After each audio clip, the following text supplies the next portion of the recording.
এই প্রশাসন এই রাষ্ট্রের কাছে আমি বললাম তো, আচ্ছা আমরা গাছ লাগিয়েছি, আমরা তাতে সার জল দিয়ে তাকে বড় করেছে, তাতে আম ফললো না কেন এই নিয়ে আক্ষেপ করছি আমরা। হ্যাঁ, এই প্রশাসন এই রাষ্ট্রের কাছে ভালো কিছু প্রত্যাশা করি না, বিচারও পাবে এটা প্রত্যাশা করি না। তবে তো পুলিশ এইসব করবে, পুলিশকে দিয়ে পুলিশ কি করেছে, পুলিশকে দিয়ে করানো হয়েছে। হ্যাঁ, এবং আমরা জানতে শুনতে তাদের ভোট দিয়ে ওখানে বসিয়েছি। হ্যাঁ, কি করা যাবে, কার বিরুদ্ধে কথা বলবো?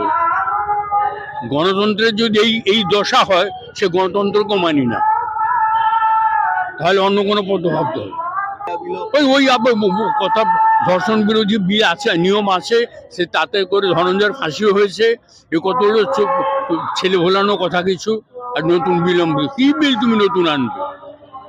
বিল তো যা আছে ওতেই তো আর বহু লোকের ফাঁসি, মৃত্যুদণ্ড হয়েছে।